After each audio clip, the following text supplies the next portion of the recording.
ସତ୍ ମଣିଷ ଯେକୌଣସି ପରିସ୍ଥିତିରେ ନିଜର ସମ୍ମାନ ବଜାୟ ରଖି କର୍ମ କରନ୍ତି। ଅସମ୍ମାନ ହେଉଥିବା କୌଣସି କର୍ମ ସେ କରନ୍ତି ନାହିଁ। ପ୍ରତିକୂଳ ପରିସ୍ଥିତିରେ ବିଭ୍ରାନ୍ତ ହେଲେ ମଧ୍ୟ ନିଜର ସମ୍ମାନ ବର୍ଜନ କରି କୌଣସି ହୀନ କର୍ମ କରନ୍ତି ନାହିଁ। ସଂସାରରେ ଅଭିଜ୍ଞ ବ୍ୟକ୍ତି ଦୁଷ୍ପ୍ରାପ୍ୟ ବିଷୟ ଲାଭ କରିବାକୁ ଆକାଂକ୍ଷା କରନ୍ତି ନାହିଁ। ବିପଦରେ ଧୈର୍ଯ୍ୟ ହରାନ୍ତି ନାହିଁ।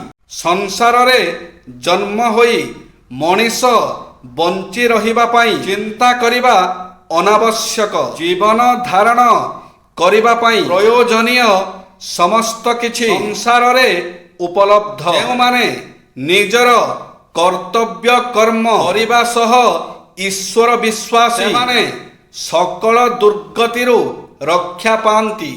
ଦୁରାରୋଗ୍ୟ ବ୍ୟାଧି ପରି ମାନବ କାମନା ଶତ୍ରୁ ସମ ମୋହ ଦିଏ ମାନବେ ଯାତନା। ଦୁର୍ନିବାର ଅଗ୍ନି ସମ କ୍ରୋଧ କରେ ନାଶ। ଜ୍ଞାନ ଦିଏ ମାନବଙ୍କୁ ସୁଖ ଶାନ୍ତି ଯଶ। କାମନା ପୂରଣ ନହେଲେ ମନୁଷ୍ୟ ହତୋତ୍ସାହ ହୋଇ ମାନସିକ ବିପର୍ଯ୍ୟୟର ସମ୍ମୁଖୀନ ହୁଅନ୍ତି। କୌଣସି କାମନା ପୂରଣ ହୋଇଥିଲେ ବା ହୋଇନଥିଲେ ମଧ୍ୟ ଅନ୍ୟ କାମନା ଜାତ ହୁଏ।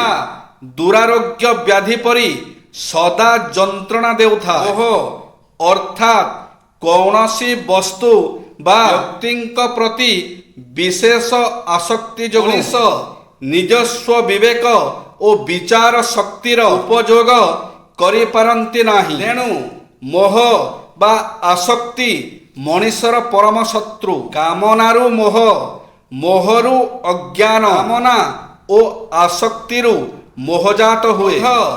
ଅଗ୍ନି ସମ ମଣିଷକୁ ଧ୍ୱଂସ କରେ। କାମନା, ଆସକ୍ତି ଓ କ୍ରୋଧ ବିହୀନ ବ୍ୟକ୍ତି ପରମ ସୁଖ ଭୋଗ କରନ୍ତି। ଅଶିକ୍ଷିତ ମୂର୍ଖ ଲୋକେ ଶିକ୍ଷିତ ଓ ମାର୍ଜିତ ରୁଚି ସମ୍ପନ୍ନ ଲୋକଙ୍କୁ ସମ୍ମାନ ନ କରି ସେମାନଙ୍କ ପ୍ରତି ଅଯଥା ଶତ୍ରୁତା କରନ୍ତି। ସାଧାରଣ ଗରିବ ଲୋକେ ନିଜର ଅପାରଗତା, ଦୁର୍ଭାଗ୍ୟ ଓ ହୀନମନ୍ୟତା ପାଇଁ ନିଜର ଦୁର୍ବଳତା ନ ଦେଖି କୁଶଳୀ କର୍ମଠ ଧନୀ ବ୍ୟକ୍ତିଙ୍କ ପ୍ରତି ପରାୟଣ ହୁଅନ୍ତି ଏବଂ ତାଙ୍କ ପ୍ରତି ଶତ୍ରୁତା କରନ୍ତି।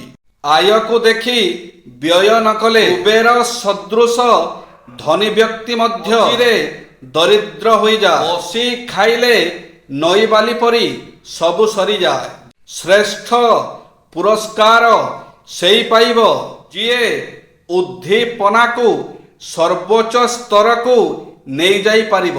ସୁଗୃହିଣୀ ଶୀର୍ଷକ। ସୁଗୃହିଣୀ ହିସାବରେ ଆପଣ ସ୍ୱାମୀଙ୍କ ଭିତରେ ଉଦ୍ୟୋଗର ପ୍ରକାଶ ଘଟାନ୍ତୁ। ସ୍ୱାମୀ ବର୍ତ୍ତମାନ ଯେଉଁ କାର୍ଯ୍ୟ କରୁଛନ୍ତି ସେହି କାର୍ଯ୍ୟ ଭିତରେ ତାଙ୍କୁ ଉତ୍ସାହୀ ହେବାକୁ ଅନୁରୋଧ କରନ୍ତୁ। ଦେଖିବେ କିଛି ଦିନ ମଧ୍ୟରେ ତାଙ୍କର ଭାବ ଏକବାର ବଦଳିଯିବ। ଜୟ ଶ୍ରୀ ଜଗନ୍ନାଥ।